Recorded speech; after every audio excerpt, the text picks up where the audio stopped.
pagi anak-anak, bagaimana kabarnya kalian? Semoga kalian masih tetap sehat walafiat. Nah, masih semangat belajar kan? Nah, untuk pembelajaran hari ini kita akan belajar tentang matematika peminatan. Untuk matematika peminatan di kelas 12 saya yang mengampu. Nah, untuk satu semester ini kita akan mempelajari 3 bab di matematika peminatan, yaitu yang pertama tentang fungsi limit trigonometri di suatu titik, yang kedua tentang fungsi limit trigonometri di titik tak terhingga, yang ketiga tentang turunan fungsi dari trigonometri. Nah, untuk bab yang pertama itu mengenai limit fungsi trigonometri di suatu titik. Nah, di sini ya, kalian mungkin sudah tidak asing lagi dengan materi limit fungsi, karena di kelas 11 kalian sudah pernah mendapatkan pelajaran tentang limit fungsi. Tetapi untuk di kelas 11, limit fungsi yang kalian pelajari adalah limit fungsi aljabar. Nah, kemudian trigonometri. Trigonometri ini juga di kelas 11 sudah pernah di matematika peminatan. Nah, jadi untuk mempelajari limit fungsi trigonometri, kalian harus bisa menguasai limit fungsi aljabar di kelas 11 dan juga trigonometri. Nah, saya review sebentar. Ketika kalian di kelas 11, kalian sudah pernah belajar tentang limit fungsi aljabar. Nah, limit fungsi aljabar ini ada 2 metode untuk menentukan nilainya. Yang pertama, metode substitusi langsung. Contohnya seperti ini. Limit x kuadrat plus 5, di mana x mendekati 5, jika menggunakan metode substitusi langsung, maka tinggal x sama dengan 5-nya kita masukkan di dalam persamaan fungsi. Jadi x sama dengan 5, berarti x-nya kita ganti dengan angka 5. 5 kuadrat ditambah dengan 5. Jadi 5 kuadrat, 5 kali 5, 25 ditambah 5 sama dengan 30. Itu untuk metode substitusi langsung. Jadi metode substitusi langsung ini kalian hanya tinggal memasukkan nilai x-nya saja. Nah, yang kedua itu adalah metode pemfaktoran. Nah, kapan metode pemfaktoran ini kita gunakan? Metode pemfaktoran kita gunakan apabila ketika menggunakan metode substitusi langsung menghasilkan 0 per 0 yang dinamakan tak tentu. Nah, contohnya seperti ini ya. Limit x kuadrat min 5x plus 6 per x min 2, di mana x mendekati 2. Kalau kita menggunakan metode langsung, kita masukkan ya angka 2-nya kepada x. Berarti 2 kuadrat. 2 kuadrat itu berapa? 4. Dikurangi 5 kali 2. 5 kali 2 itu berapa? 10. 4 dikurangi 10 sama dengan berapa? 4 dikurangi 10 itu sama dengan min 6. Ditambah 6. Min 6 ditambah 6 sama dengan 0. Nah, untuk yang bawah, x dikurangi 2, berarti 2 dikurangi 2. 2 dikurangi 2 berapa? Berarti 0. Berarti yang tadi kita dapatkan 0 per 0. Nah, jika menggunakan metode substitusi langsung hasilnya 0 per 0 atau tak tentu, maka soal ini menggunakan metode pemfaktoran. Untuk metode pemfaktoran mungkin kalian di kelas 1 sudah pernah mempelajari. Nah, limit x kuadrat min 5x plus 6 per 2 jika difaktorkan. Nah, seperti ini ya. X kuadrat min 5x plus 6 jika difaktorkan, carilah 2 angka ketika dikalikan sama dengan 6. Ketika dijumlahkan sama dengan min 5. Angka berapa? Nah, saya di sini menggunakan angka negatif 2 dengan negatif 3. Nah, kita coba. Negatif 2 dikalikan negatif 3. Negatif kali negatif sama dengan positif. 2 kali 3, 6. Berarti benar ya. Nah, sekarang negatif 2 kita jumlahkan dengan negatif 3. Berarti hasilnya negatif 5. Berarti pemfaktoran ini sudah benar. Nah, jadi x min 2, x min 3. Yang bawah kita tetap x min 2. Nah, antara pembilang dengan penyebut ada yang sama kan? Karena ini dipisahkan oleh perkalian, maka bisa kita coret. Jadi x min 2 dibagi x min 2-nya kita coret. Berarti sisanya apa? X min 3. Nah, Ketika nilai itu dimasukkan ke dalam fungsi, maka tulisan limit ini kita hilangkan. Jadi sisanya kan tadi X min 3. Kita masukkan X-nya nilainya berapa? X-nya nilainya 2. Berarti 2 dikurangi 3 sama dengan min 1.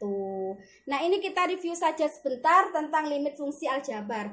Nah, untuk materi kita di kelas 12 ini, kita belajar tentang limit fungsi trigonometri.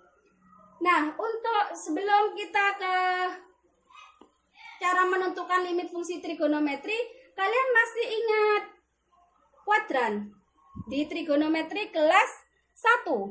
Nah, ini adalah kuadran 1, ini adalah kuadran 2, ini adalah kuadran 3, ini adalah kuadran 4. Nah, kuadran ini kita gunakan untuk mempermudah kita dalam menentukan nilai dari fungsi trigonometri. Nah, untuk kuadran 1, semua ini apa saja, karena trigonometri terdiri dari 3, yaitu sin, cos, sama tan. Maka kalau semua nilai sin, nilai cos, nilai tan, itu tandanya positif untuk di kuadran 1. Nah, sedangkan untuk di kuadran 2, yang positif nilainya adalah nilai sin. Untuk cos dan tan nilainya adalah negatif. Sedangkan di kuadran 3, ini adalah yang positif adalah tan. Untuk sin sama cos itu nilainya negatif. Sedangkan di kuadran 4, yang positif ini adalah nilai cos. Untuk sin sama tan nilainya negatif. Nah, ini ya. Di sini kan 360, di sini 90, di sini 180 derajat, di sini 270 derajat. Nah, biasanya kalian kan tidak mungkin menghafal semua nilai sin dari 0 sampai 360 derajat. Nah, penggunaan kuadran ini untuk mempermudah kita dalam menentukan nilai trigonometri selain sudut istimewa. Mungkin untuk sudut istimewa kalian wajib hafal. Sudut istimewa itu sudut berapa saja? Sudut istimewa itu 0, 30, 45, 60, dan 90. Ini adalah sudut-sudut istimewa. Jadi nilai sin, nilai cos, nilai tan untuk sudut istimewa ini wajib kalian hafal ya. Ini ya. Nah, penggunaannya nanti untuk nilai-nilai yang di atas 90 derajat kalian bisa menggunakan nilai kuadran di sini. Untuk yang di kuadran 2, 180 derajat dikurangi alfa. Untuk yang kuadran 3, 180 derajat ditambah alfa. Untuk yang kuadran 4, 360 derajat dikurangi alfa. Contohnya seperti ini ya. Ini saya hapus dulu.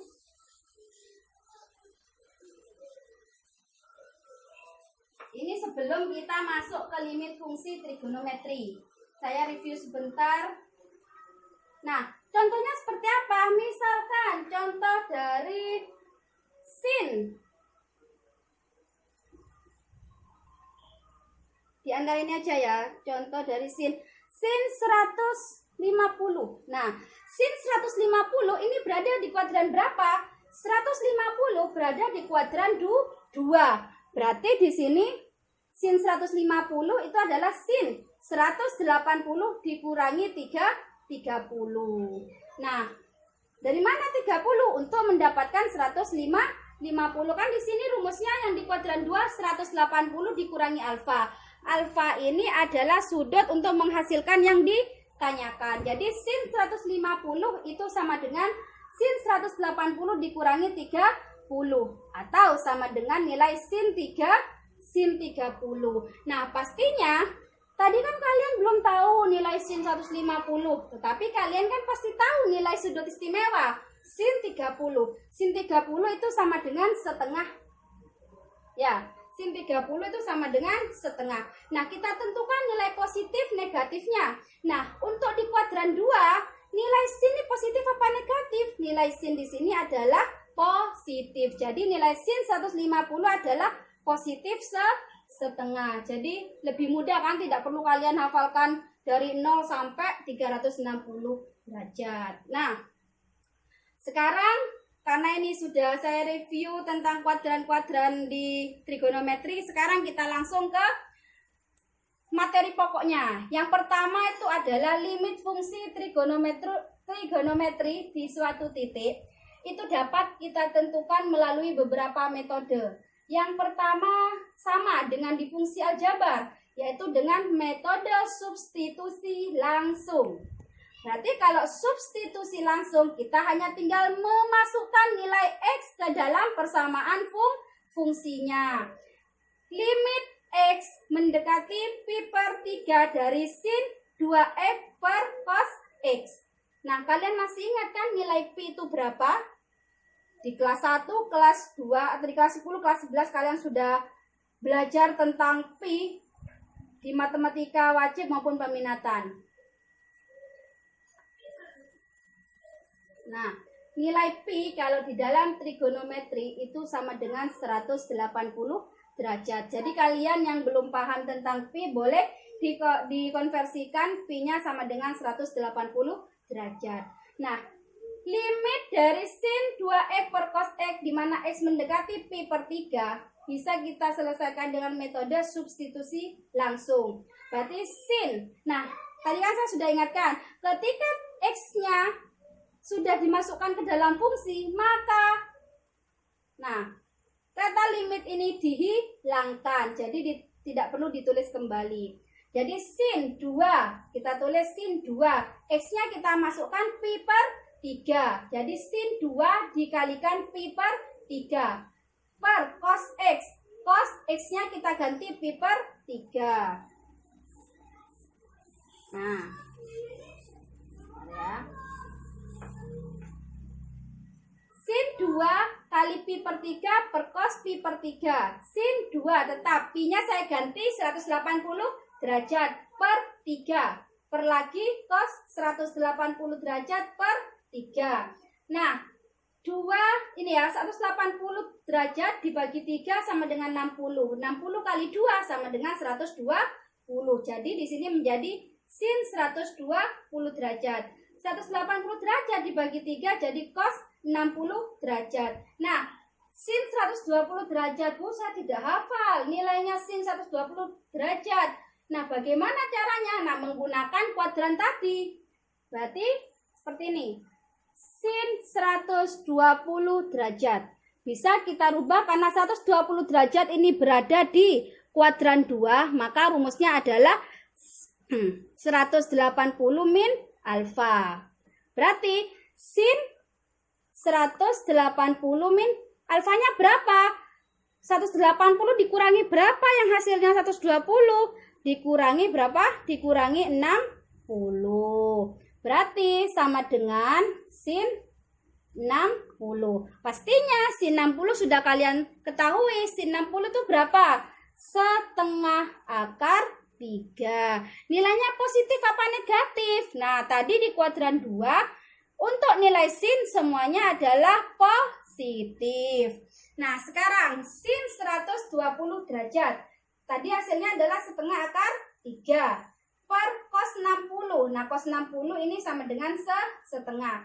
Setengah dibagi setengah, boleh kita coret. Nah, berarti hasilnya sama dengan akar 3. Nah, ada yang mau ditanyakan untuk substitusi langsung? Jika ada yang mau ditanyakan, nanti kalian bisa japri saya. Nah, sekarang kita lanjutkan untuk yang metode pemfaktoran. Sebentar ya.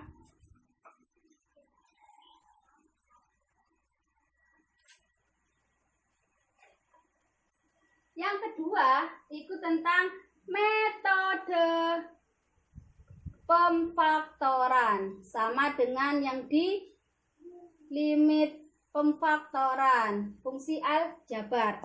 Langsung ke contohnya saja.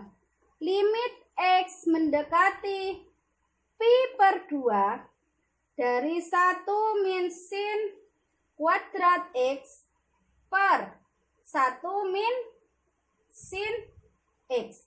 Nah, Bu, bagaimana kita tahu bahwa itu menggunakan pemfaktoran? Nah, tadi kan syaratnya menggunakan pemfaktoran apabila ketika menggunakan metode langsung itu menghasilkan 0 per 0 atau tak tentu. Kita teliti dulu, ini menghasilkan 0 per 0 apa tidak? Kalau tidak menghasilkan 0 per 0, maka menggunakan substitusi langsung. Sedangkan kalau menghasilkan 0 per 0, maka harus menggunakan metode pemfaktoran. Nah, kita teliti dulu.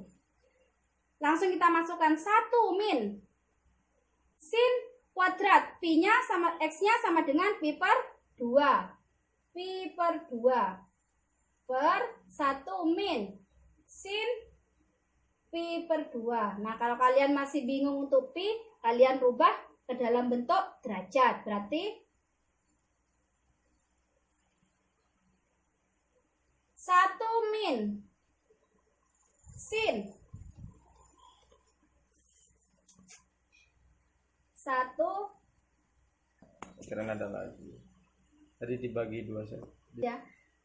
1 min sin kuadrat Pi-nya 180 dibagi 2 per 1 min sin 180 per 2. Nah, 1 min sin 180 per 2 itu kan berarti 1 min sin kuadrat 90 per 1 min sin 90. Ya, kan seperti ini. Nah, saya tarik ke sini ya. Sama dengan 1 sin 90 itu berapa? Sin 90 itu sama dengan 1. Berarti kalau sin kuadrat 90 berarti 1 kuadrat sama dengan 1. Kita tulis lagi 1 min sin 90 itu 1. 1 dikurangi 1, 0. 1 dikurangi 1, 0. Nah, ternyata di sini hasilnya adalah tidak tentu. Nah, berarti tidak bisa menggunakan substitusi langsung. Kita menggunakan metode pemfaktoran. Nah, kita hapus dulu ya.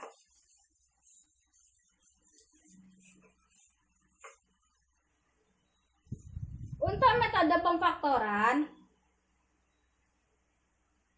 limit kita tulis dulu. X mendekati pi per 2. 1 min sin kuadrat X bisa kita faktorkan. Nah, kalau pemfaktoran kan pasti seperti ini ya. Nah,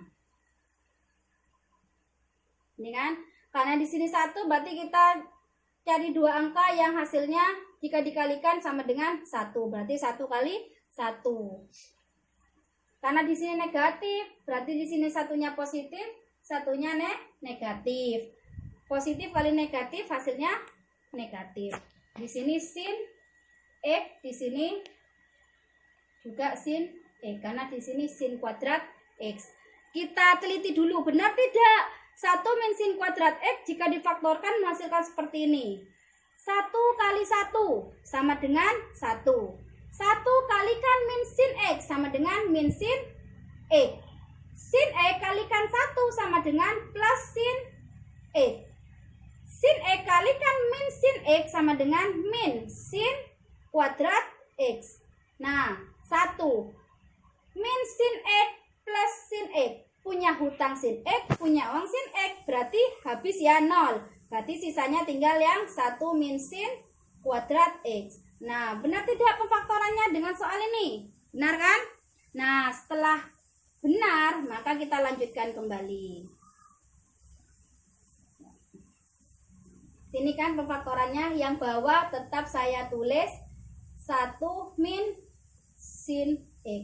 Antara pembilang dengan penyebut ada yang sama? Pasti ada. Nah, karena di sini adalah pemfaktoran, tinggal kita coret. Nah, setelah itu berarti sisanya limit X mendekati pi per 2 dari 1 plus sin X. Ini kan sisanya tadi. Nah, setelah ini baru kita masukkan 1 plus sin pi per 2. X-nya kita masukkan, nilainya adalah pi per 2. 1 plus sin pi-nya 180 ya per 2. Berarti 1 plus sin 180 derajat dibagi 2, 90 derajat. Nilai dari sin 90 derajat adalah 1. Jadi 1 plus 1 sama dengan 2. Nah, ini adalah untuk metode pemfaktoran. Sudah paham semua tentang limit fungsi trigonometri? Untuk menentukannya bisa menggunakan metode substitusi langsung dan metode pemfaktoran.